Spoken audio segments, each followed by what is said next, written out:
Baiklah, Assalamualaikum warahmatullahi wabarakatuh. Saya Lutfi Tedela Sandi, NPM 2423036. Di sini saya akan menjelaskan tentang analisis model, pendekatan, strategi, metode, dan teknik pada pembelajaran IPS di SD. Pertama-tama yaitu ada pendahuluan mengapa IPS di SD itu penting. Pembelajaran ilmu pengetahuan sosial atau IPS di sekolah dasar memainkan peran krusial dalam membentuk warga negara yang berpengetahuan, bertanggung jawab, dan berdaya saing. IPS tidak hanya mengajarkan fakta sejarah atau geografi, tetapi juga menanamkan nilai-nilai sosial, keterampilan berpikir kritis, dan pemahaman tentang masyarakat dan lingkungan sekitar. Dan juga melalui IPS, siswa diajak untuk memahami identitas diri, menghargai keberagaman, dan berkontribusi aktif dalam komunitasnya. Baiklah, di sini ada kerangka konseptual yang meliputi memahami model, pendekatan, strategi, metode, dan teknik. Yang pertama ada model. Model adalah rencana besar yang mencakup seluruh aspek pembelajaran, dan juga pendekatan yaitu cara pandang atau filosofi yang melandasi proses pembelajaran. Dan juga ada strategi. Strategi itu rencana tindakan untuk mencapai tujuan pembelajaran. Dan metode adalah prosedur atau langkah-langkah yang sistematis. Dan juga yang terakhir ada teknik. Teknik ini meliputi implementasi praktis dari suatu metode. Untuk memahami perbedaan antara model, pendekatan, strategi, metode, dan teknik adalah kunci untuk merancang pembelajaran IPS yang efektif dan adaptif di SD. Setiap elemen memiliki peran unik dalam membentuk pengalaman belajar siswa. Dan di slide keempat ini ada pembelajaran saintifik, landasan ilmiah untuk IPS. Pendekatan saintifik dalam pembelajaran IPS mendorong siswa untuk berpikir seperti seorang ilmuwan sosial. Hal ini melibatkan serangkaian langkah-langkah sistematis mulai dari mengamati, menanya, mengumpulkan informasi, menalar, hingga mengomunikasikan hasil. Dan dengan tujuan adalah membangun pengetahuan dan keterampilan melalui proses inquiry dan penemuan. Yang pertama ada mengamati. Mengamati adalah mengidentifikasi masalah atau fenomena sosial.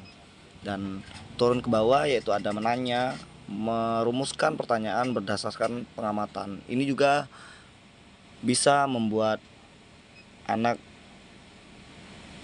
berpikir kritis. Dan juga ada mengumpulkan informasi, mencari data dan fakta yang relevan dari berbagai sumber atau referensi lainnya. Dan juga ada menalar, menganalisis, dan menyimpan informasi atau menyimpulkan informasi yang mereka dapatkan. Dan juga ada mengomunikasikan. Mengomunikasikan adalah menyampaikan hasil temuan dari argumen tersebut. Dan juga selanjutnya ada studi kasus, yaitu implementasi pembelajaran saintifik dalam materi IPS dengan tema kehidupan masyarakat di lingkungan sekitar. Yang pertama ada mengamati, yang dimana siswa mengamati aktivitas di pasar tradisional atau supermarket. Dan yang kedua ada menanya, mengapa harga barang bisa berbeda di dua tempat ini? Siapa saja yang terlibat dalam kegiatan ekonomi di pasar tersebut? Dan juga ada mengumpulkan informasi mulai dari wawancara pedagang, pengamatan langsung dari pedagang, dan juga membaca buku yang dimana kita harus menyimpulkan dan juga harus mencari referensi dari buku. Dan juga ada menalar, menganalisis faktor-faktor yang mempengaruhi harga tersebut bisa naik atau turun, dan juga peran masing-masing pihak. Dan mengomunikasikan presentasi kelompok tentang hasil temuan mereka. Dan juga ada project based learning atau PBL, yaitu mengembangkan keterampilan proyek IPS. PBL atau disebut project based learning atau pembelajaran berbasis proyek adalah pendekatan yang menempatkan siswa sebagai pusat pembelajaran, yang dimana mereka aktif merancang dan melaksanakan proyek untuk menjawab pertanyaan atau menyelesaikan masalah dunia nyata. Dalam IPS, PBL memungkinkan siswa untuk menggali topik secara mendalam, bekerja sama, dan menghasilkan produk yang bermakna. Fokus pada pertanyaan utama, yaitu proyek dimulai dengan pertanyaan menantang yang memicu inquiry dan inquiry mandiri. Siswa melakukan penelitian dan penemuan secara aktif, dan juga ada produk nyata menghasilkan sesuatu yang dapat dipresentasikan atau digunakan, dan kolaborasi dan komunikasi tak kalah penting, yaitu bekerja sama dalam tim dan membagikan hasil. Dan di sini di slide selanjutnya ini adalah contoh proyek IPS berbasis PBL atau Project Based Learning, yaitu yang pertama ada siswa bisa memahami atau bisa membuat peta harta karun sejarah lokal, di mana mereka meneliti dan menandai lokasi-lokasi bersejarah penting di lingkungan mereka, mewawancarai sesepuh di desa tersebut dan mendokumentasikannya dalam bentuk peta digital atau fisik yang dilengkapi dengan cerita dan foto. Dan juga yang kedua ada proyek desain kebun komunitas, melibatkan siswa dalam meneliti kebutuhan dengan pangan lokal, merancang kebun yang berkelanjutan, dan menanam dan bahkan menanam beberapa sayuran. Mereka belajar tentang geografi lokal, ekonomi, dan tanggung jawab sosial sebagai makhluk dunia. Dan juga ada deep learning, yang dimana membangun pemahaman mendalam konsep IPS. Deep learning atau pembelajaran mendalam dalam konteks pendidikan IPS SD menunjukkan pada upaya untuk membantu siswa memahami konsep-konsep inti dari IPS secara menyeluruh.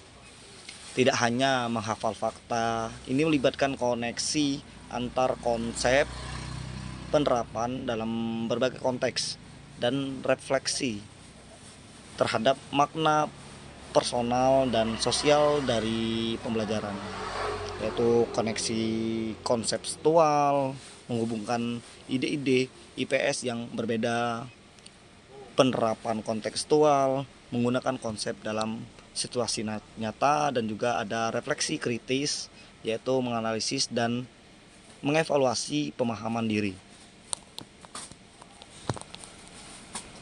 Dan di sini ada integrasi ketiga pendekatan adalah sinergi untuk pembelajaran IPS yang efektif, yaitu ada deep learning, project based learning, dan scientific learning. Deep learning digabungkan dengan scientific learning, yaitu conceptual inquiry, dan juga ada scientific learning dan juga bergabung dengan project based learning menjadi inquiry plus project. Dan juga ada deep learning yang disatukan dengan project based learning, yaitu authentic problem solving. Dan juga ada dari rangkaian deep learning, project based learning, dan scientific learning. Kalau digabungkan itu menjadi holistic IPS education.